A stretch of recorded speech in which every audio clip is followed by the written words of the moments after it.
नमस्कार, हमारा संविधान के इस वीडियो में आपका बहुत बहुत स्वागत है। आपने सुना होगा कि प्रेसिडेंट ऑफ इंडिया को क्षमा करने का अधिकार है। मानेगा कि किसी व्यक्ति को यदि डेथ पेनल्टी या कैपिटल पनिशमेंट की सज़ा मिलती है तो प्रेसिडेंट ऑफ इंडिया के पास और गवर्नर्स के पास भी ये अधिकार होता है कि उन्हें क्षमा कर दिया जाए। तो क्या संवैधानिक अधिकार है प्रेसिडेंट्स के पास और गवर्नर्स के पास क्षमा के रिगार्डिंग? इस पर हम बात करेंगे और इसके लिए जो महत्वपूर्ण आर्टिकल है अनुच्छेद 72, आर्टिकल 72, आइए देखते हैं ये क्या कहता है और फिर कुछ लैंडमार्क जजमेंट सुप्रीम कोर्ट के आर्टिकल 72 पे। Article 72 reads power of president to grant pardons etcetera and to suspend, remit or commute sentences in certain cases। पहली बात ये कि आर्टिकल 72 जो है वो सिर्फ और सिर्फ प्रेसिडेंट के पावर्स की बात कर रहा है। जब हम इस श्रृंखला में आगे बढ़ेंगे तो गवर्नर्स के सिमिलर क्या अधिकार हैं उस पर भी बातचीत करेंगे, लेकिन आर्टिकल 72 सिर्फ प्रेसिडेंट के पावर की बात कर रहा है। दूसरा, क्या अधिकार दिए गए हैं प्रेसिडेंट को? टू ग्रांट पार्डन मतलब क्षमा देने का अधिकार, एंड टू सस्पेंड मतलब किसी का जो सेंटेंस है, उसे जो सज़ा सुनाई दी गई है या तो उसको सस्पेंड कर देना, रिमिट मतलब कम कर देना, और कम्यूट सेंटेंसेस मतलब किसी भी प्रकार से कोई भी सज़ा किसी भी केस में जब कोर्ट्स देते हैं किसी व्यक्ति को तो प्रेसिडेंट के पास क्या अधिकार है? क्षमा देने का।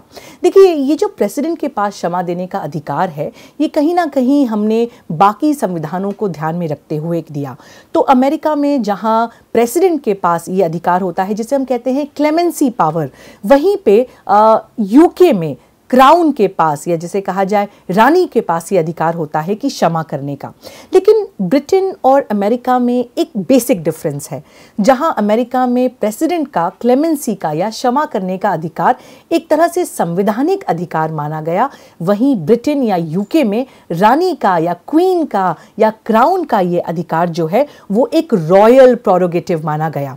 इंडिया में जो प्रेसिडेंट को क्षमा करने का अधिकार दिया गया वो कहीं ना कहीं अमेरिकन प्रणाली पर बेस्ड है। इसे हम एक रॉयल प्रोरोगेटिव नहीं मानते, इसे हम एक संवैधानिक अधिकार जो कि प्रेसिडेंट को दिया गया है उसके मद्देनजर इस आर्टिकल को ड्राफ्ट किया गया। क्या कहता है article 72 sub clause 1? The president shall have the power to grant pardons, reprieves, respites और remissions of punishment or to suspend, remit or commute the sentence of any person convicted of any offense। इसमें कुछ शब्दों को हम underline कर लेते हैं।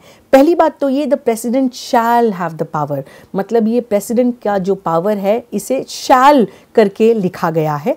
दूसरा, इस सब क्लॉज के आखिरी में जो शब्द दिए गए हैं वो काफ़ी महत्वपूर्ण हैं।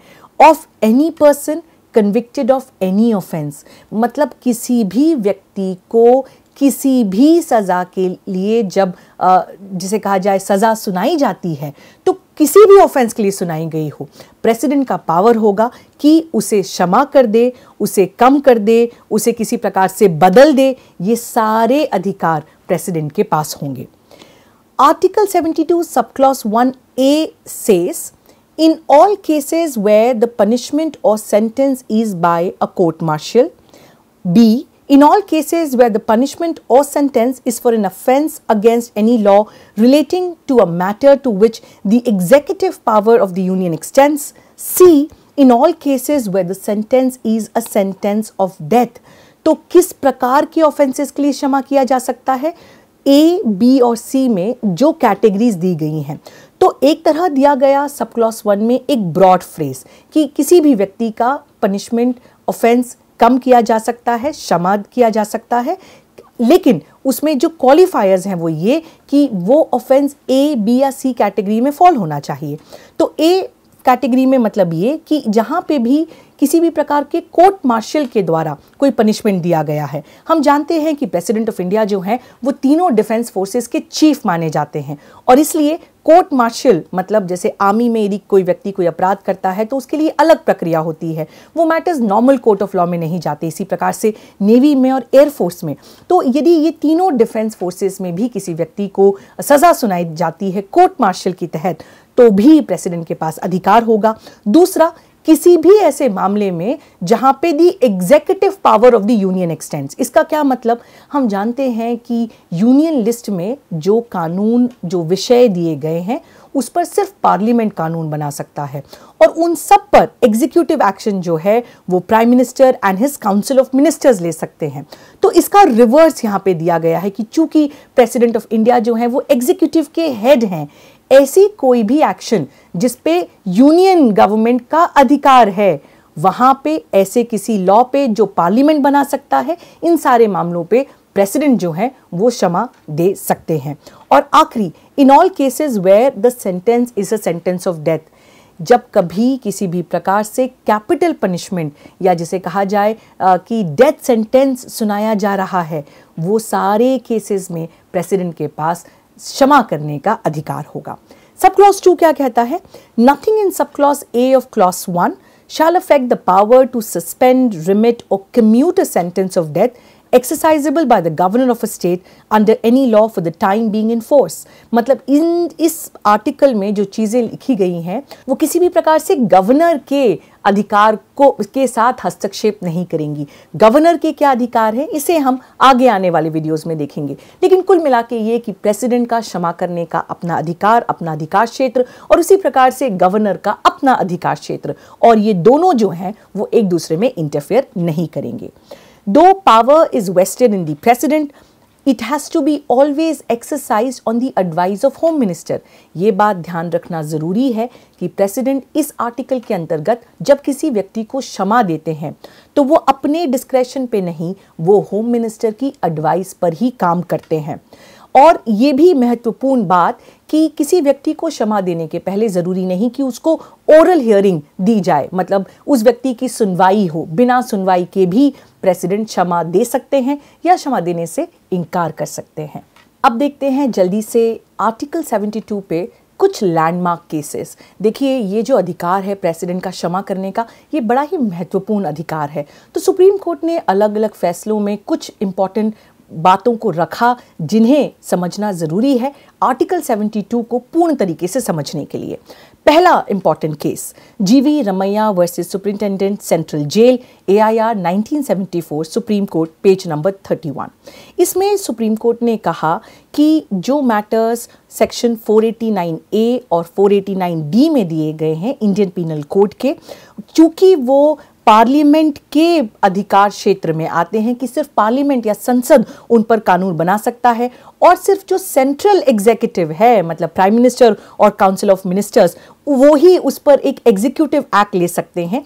इसलिए इसके अंतर्गत यदि किसी व्यक्ति को सजा सुनाई जाती है तो प्रेसिडेंट उसमें क्षमा दे सकते हैं। मतलब कुल मिला के सवाल ये था कि क्या प्रेसिडेंट किसी भी ऑफेंस में सजा दे सकते हैं, लेकिन कोर्ट ने जो हमने देखा आर्टिकल 72 सब क्लॉज 1 उसको इंटरप्रेट करते हुए ये कहा कि केवल उन विषयों पर जहां पे पार्लियामेंट कानून बनाती है या सेंट्रल एग्जीक्यूटिव जो है वो एक्शन ले सकती हैं, वो ही प्रेसिडेंट के इस पार्डन करने के पावर के क्षेत्र में आएगा। दूसरा judgement, Shatrughan Chauhan versus union of India 2014, volume 3, SCC, page number 1। इसमें सुप्रीम कोर्ट के सामने ये सवाल था कि क्यों ना प्रेसिडेंट के इस पावर के लिए कुछ supreme court guidelines lay down करे। और सुप्रीम कोर्ट ने ये कहा कि देखिए, प्रेसिडेंट का जो पावर है वो एक क्लेमेंसी पावर है, वो एक ब्रॉड पावर है। इसके लिए यदि supreme court detailed guidelines lay down करता है कि किस प्रकार से प्रेसिडेंट को इस अधिकार को एक्सरसाइज करना है, तो वो कहीं ना कहीं सही नहीं होगा। तो सुप्रीम कोर्ट ने ये कहा कि देखिए, ये कॉन्स्टिट्यूशनल प्रिजम्पशन है, संविधान ये मानता है कि जब कभी प्रेसिडेंट ऑफ इंडिया इस पावर को एक्सरसाइज करेंगे तो वहां पे हमेशा एप्लीकेशन ऑफ माइंड होगा, सोच के समझ के ही करेंगे।